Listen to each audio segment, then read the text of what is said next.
Hi there, and welcome back to Empowering Empathy. This is the show where we talk about the power of compassion, personal growth, and professional success. And today with us we have, again, Mr. Brian Marcum. Hello. The expert on all things Brian. He's also the CEO of Golden Technology. And over here on my other side, we have Mr. Alan Day with Halcyon Solutions. And we have some news to share, as well as some expertise to lay on you. So this is the old professional development column. Yeah. So thank you, Michael. I appreciate it. And thanks for joining us in our fun little cheesy little podcast room. But I appreciate being on them. Yeah, it's fun. With that being said, if you've been following us at all this past week, you probably heard some exciting news where we've been through our first M&A official exercise. And Halcyon Solutions and Golden Technology have decided to join forces and become one organization. So, Alan Day is the one who runs our Halcyon Solutions division now. You want to share a little bit about yourself? Yes, I am Alan Day with Halcyon Solutions. We've been in business since 1992, but as of last Friday, we are now part of the Golden Technologies umbrella of companies. We are very pleased with this M&A transition. It's going to provide great value for everybody involved. Everything from the clients to the employees to our internal staff. Yes, and what I thought we would do is dedicate this one towards folks who are also executives in the consulting and staffing space of technology, because we learned a lot through this process, didn't we? We did. and some good, some bad, but at the end of the day, it all ended up in a really good state. And as of last Friday at 10 a.m., the signatures were inked, and everybody seemed to be happy after that. Yes, everybody is happy. That's right. That's right. So I just have a few things, and then we can go back and forth a little bit as far as some suggestions, some tips, and so forth. And the first one is a duh, but it is, I can't go on without saying it, is that communication. I know that's what I've been learning with my marriage as well. It solves about 90% of the problems right there are solved right there with one thing. Yes. And so the reality is that any times that some of the negotiations got a little tough or they got really easy, it usually had to do with complete open line of communication. So I just really appreciate your heart and your effort to over communicate, and hope we did the same thing. And I think overall that communication umbrella is what solved all the other small little problems that we had. That is a very true statement. Yeah. So if you get involved in this, it's a relationship. I mean, you are building a relationship with somebody that's going to be joining forces with your organization. And so it shouldn't be adversarial. It should be win-win. It should be a personal relationship where, you enjoy hanging out with that person. And at least with that time, you are also using our fun little empathy word to understand their sides of every conversation or negotiation. So that would be my umbrella of need. The other thing is, and the one thing I have to commend you and Chris about, Chris Gewen is our CFO, is the other secret to our success, I believe, is we had two people representing each organization that was completely committed to making this happen. So commitment and drive and just saying, no matter what, we're going to make this happen. Can you talk a little bit about how that perspective drove you, and did you see that from the Golden team as well? Yes, I did. Obviously, with any negotiations, there are some of those tough conversations you have to have, and some things pop up from time to time. And just being able to be, like Brian said, being committed to know at the end of the day, we had already kind of had the handshake agreement. Don't let some of the individual, whether it's a legal or a small financial transaction, of who, when do we transfer over, a certain item or a client, get involved with the bigger picture. That's right. We had already had the handshake agreement that, yes, we're doing this and getting it done. So that overarching, again, communications allowed us to get through some of those tougher conversations about getting some of the challenges out of the way, and from, having, I have to commend Brian, we had some 5 a.m. Teams meetings. He had some travel plans. Myself and the ladies that owned the company had some other commitments. So we literally were having 5 a.m. Teams meetings. That's right. I mean, that is key. Like President, that communications and knowing who you are working with or going to work with. That's the whole point. Do they have that same, the empathy, the same culture? That was very important, from our standpoint when I went looking for a potential, merger and M&A space, was that we had a good relationship. And I'll say I had been following Brian kind of privately behind the scenes for about 14 years. Yeah, I appreciate it. Well, my marketing guy makes me look pretty good. So yes, but so in this process, if you haven't been through it yet before, it isn't for wimps. It is not for the faint of heart. No, you got to buck up and do it the right way. And so the first thing is if you're working with a broker or you're not working with a broker, once a potential company, a suitor is interested and so forth, you obviously work on getting the NDA in place. Yes. And that basically just secures you all from, sharing information, confidential information that they won't be used, and it can be held liable if they do use it in the wrong way. And so the NDA, that was a quick no-brainer. And then we put together a data room, a virtual SharePoint site that was very confidential, locked down, where we started exchanging documents back and forth, and there was a full list of everything. And I have to say, I have to commend you. You were incredibly thorough and very open with all the documentation. I think that's a key element, is both sides needs to turn the lights on in every room to see what the house looks like. Yes, you do, especially when you're doing, an endeavor of this sort.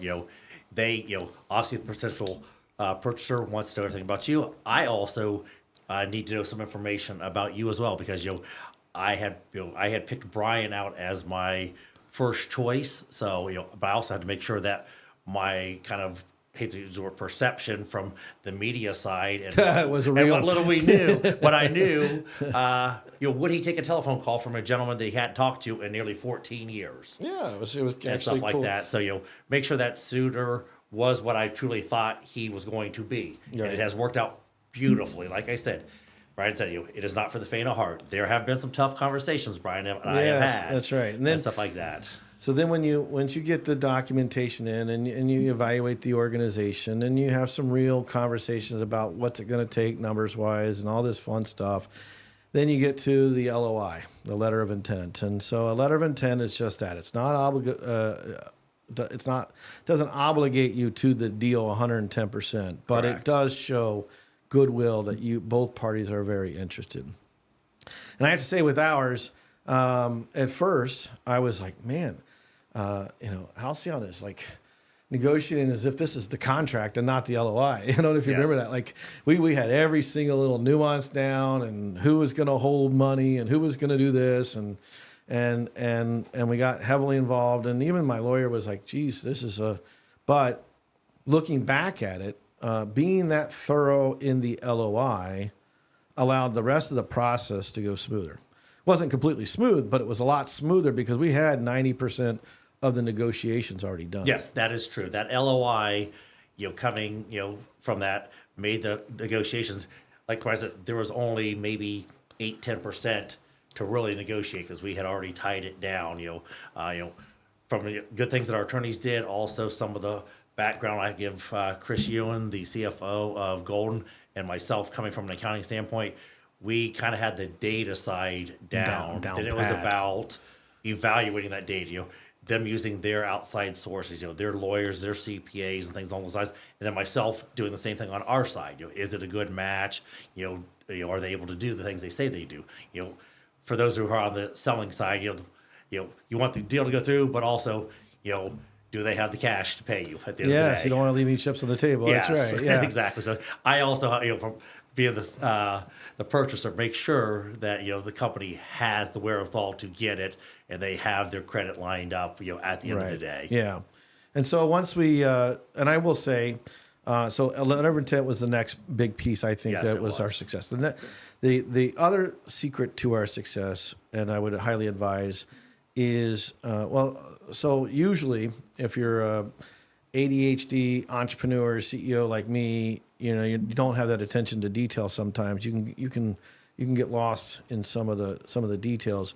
Having a CFO, financial minded person on both sides was our next secret to success. We had you who truly are numbers, and you amaze me with some of your numbers, by the way, just the ability to remember down to the dollar amount how much each expense was. And Chris, who is a CPA, at the top and leading the charge, and knowing that both sides was approaching it from the mindset. I think that was our next big suggestion. If anybody, find someone that you can trust and know to help you with the details if you're not a detail-oriented person. That is true. Whether it's your internal, controller, CFO, working with the other company CFO, or if it's the two CPA firms, but make sure that everyone understands, what has to be done and how to get that information and to evaluate it in a timely fashion. I also want to, Brian and his team, we basically did this from beginning to end in under 90 days. I mean, this was amazing. And some of that actually probably could have been sooner. There were some personal vacations involved and some trips that we probably, in all honesty, could have done this around 60, 65 days. But Brian and I, unbeknownst to either one of us, had scheduled some personal long-term vacations. Not only that, but we were going to the same location on the other side of the world. We were. In Tanzania. In Tanzania, so yes. Yeah. Brian had scheduled a thing, and so had I. And that was a beauty, indirectly, we didn't know that existed. That's and I right. also think that was a nice piece. Okay, yes, this is a good company. That they're doing the like-minded things that we're doing on our personal time as well, that it would be a good cultural fit. Yeah. And then, so having that would be the next, Alan had mentioned having a third-party legal representative. And if you aren't that analytical, financial-minded person, having a third-party CPA firm to help you through that does have experience with that. The reality is that those both can become very expensive. They can be, and so having the CPA work in house from both of you saved us a lot of money from being able to trust on Chris's. And I am a closet accountant, although I got to focus in when I'm looking at numbers heavy. But we did engage with our CPA from time to time, but nowhere near the amount of what other M&A processes would take. And so. Yes. That saved us a lot of money. And so, but if you don't have that or you aren't that mindset, that person can be critical to your process and to your success. And Brian mentioned, in both of our cases, Golden already had a CFO in Chris. I am the CFO of Halcyon as well before we joined company. So it made it easy for us. And again, we also saved a lot of money because I did not have to engage our outside CPA firm that we've used for the last 20 years for our taxes and stuff like that. It was in all honesty, I probably talked to him for maybe 2 hours. I had about the same for us about too. 2 1-hour conversations. Kind of at the beginning, hey, this is what I'm doing, and then at the very end, hey, here's the document. Make sure I didn't miss anything. Stuff like that. There's some asset. Being the bean counter, it's some of the asset allocations, a few little things that have to go, and both companies have to agree so they don't get each other audited for tax returns and stuff like that in the year. But that's a little bean counter talk. But that is a very important aspect to have negotiated down. And again, I do want to thank everybody on your side, Brian, because it has been relatively smooth transfer all the way through. Yeah, and I what else I liked, another game changer for us is when two companies are coming together, there's always this negotiation through 2/3 of the way down the road called working capital. Yes. Right? Okay, well, I'm going to take over the company on August the 30th, and I'm going to have to pay these folks for 2 weeks, and you're going to get the money. That's for the 15th to the 30th of August. So you're getting the receivables on that, but I got to pay the bill. So you've got to give me some working capital, blah, blah, blah, blah, blah. And that is a good, that isn't a bad way to do it. It's just that I've seen deals, I've heard of deals that have blown up just from the negotiations of working capital. And so I actually like the way that we did it is we did it as an asset transaction. And we just said whatever in the contract, whatever expenses, whatever income, whatever liabilities you have, whatever assets you have from August 30th and before, stays on one side of the house, and whatever comes after stays on this side of the house. And so there really isn't any working capital. But it's a clean break to where I'm not paying any of your bills, you're not paying any of my bills, and the companies can come together as one organization a lot smoother that way. So that was, I think you came up with that idea. So I appreciate that. Thank you. Unfortunately, I have been through this process in prior lives. This is the first time as the seller. Yeah. I've been the buyer, so and stuff like that. So that has been helpful from that standpoint. So Sure. We want to make sure that everybody was where in our case it made it simple because both companies work on month-end billing, so we were able to pick a last business day of a month to make an easy transition. Yeah, and so the last piece, and we can go on and on about this. Maybe we can have a second one about it after we go through 3 months of integrating the companies. We'll find some more stuff to talk about. The next piece was legal, and it's not. It is when you have a legal partner. Obviously, lawyers work on a different side of the brain than I do. Their risk tolerance is very limited. My risk tolerance is probably too loose to a fault. And so it really becomes, the advice that you get from lawyers on both sides is what pieces of it are you willing to take and that are probably right? And then what pieces do you feel like, hey, I know this transaction, I know these folks, I know this business. I used to be an employee at Halcyon, and so this is a little overkill as far as what we need to do. And so it was difficult sometimes to balance between which one of those is which. And I think you kind of had a similar experience. Yes, we had a similar experience, of understanding, like Brian said, both attorneys on both sides, obviously, they're super risk adverse. They want to protect you to the hilt. Don't want to lose $1 here. Don't want to give up some IP ahead of a day ahead of schedule and stuff along those lines. So yes, some of it is about understanding. Hey, look, if we're going to merge companies together and move forward as an M&A, we have to be able to have some trust. Yes, let's get the big items down. Let's do some of the assignments for the big clients. But if we missed one small guy's assignment because we didn't do it, but it's a one-off client like that, get the email to start with and move forward. And again, that goes back to that communication and trust. That's right. And so there were times with my attorney that I said, well, that's overkill. And then at the end of the transaction, I realized that they were right.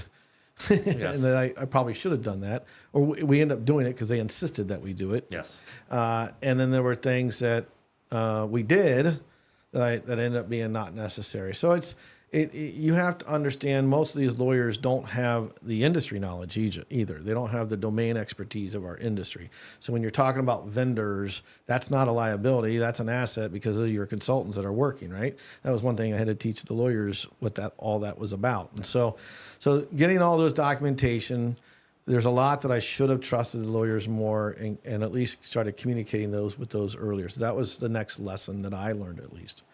And then the final lesson I would say before we wrap it up this event is at the end of the transaction, the last 3 days, the last 4 days, I had some good advice from my board of advisors. They're like, oftentimes at the end, people are so tired, they have fatigue through the process that they're just willing to say, okay, fine. But there are certain things that you got to hold your guns to. And so, and we had a couple of those things at the end, but they worked themselves out. But it was still at that moment like, oh no, is this going to actually happen? But what I came to realize, and this is my last piece of advice, is do not get too emotionally involved in the transaction. They say that in real estate, like when you go to see a house, don't fall in love with the house until you close on the house, and so because you'll end up paying too much for this, and this, and this. So literally, 24 hours before the close, it wasn't anything personal or anything, but there were some things that I knew, like if I couldn't get this done, I'm going to have to probably walk from this deal, and it would suck. Pardon my French, but it would be bad. But at the end of the day, I knew, and guess what? Okay, what solved that? Communication. We got on the phone with the ladies, the owners, and within 10-minute conversation, it was all resolved, and we were signing an hour. We had already signed, actually. Yes. And so those are the lessons I would say. One is communicate. 2 is get the details in the LOI as much as you can.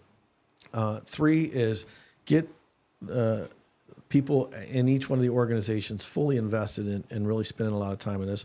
4 is utilize your outside resources. Don't go too cheap on your lawyer and on your accountant. If you have it in-house, you can save some money. And listen to what they have to say. And then the last thing is don't overly get emotionally involved. And so that's what I've learned through this process, at least. I don't know. Is there anything else that you can? No, those are all great points. And then, like I said, it's all about making sure what's in the best interest of both companies. That's like right. I said, it has to be a win-win. Both parties need to understand what they're looking to do and what they're trying to accomplish. And if you find that out, where at the end of the day, both companies find a win, it's going to work out. That's right. And, I knew, the owners were somebody that I respected as family members, and I wasn't, going to leave a bad taste in their mouth. So there you go, folks. That is Golden Technology and Halcyon's first experience of bringing two companies together. I will tell you, the service offerings that we're going to be able to provide our clients, from nearshore and offshore resources to project-based work to better benefits and opportunities for our consultants to be redeployed in other opportunities. This takes Golden to the whole next level. And now, and from the bottom of my heart, I truly just want to say thank you for fighting this battle with me. And we did a great job. And I think we're going to both enjoy the next chapter of our lives. I appreciate it. I look forward to everything that, is going to add to our clients and our bases. That the combined entity is the sky's the limit for what we can produce. That's right. Going forward. Thank There you, you Brian. go, folks. Thank you very much. And Michael, this is back to you, bud. Let's unmute that microphone so I can respond. How about that? There you go. Well, yeah, hey, thank you guys. That's very insightful from both sides of the table. I know a lot of people have been there through good and bad transactions, and some out there watching are probably curious and have questions about moving forward. So Yep. appreciate it. Once again, this has been Empowering Empathy, and this is the show where we talk about the power of compassion, personal growth, and professional success. Today we have Brian Marcum and Alan Day, and we're getting out of here. Well, check us out next week. We'll be back same time, same channel. Appreciate you joining us. Thanks, See you Michael. later. Thank you.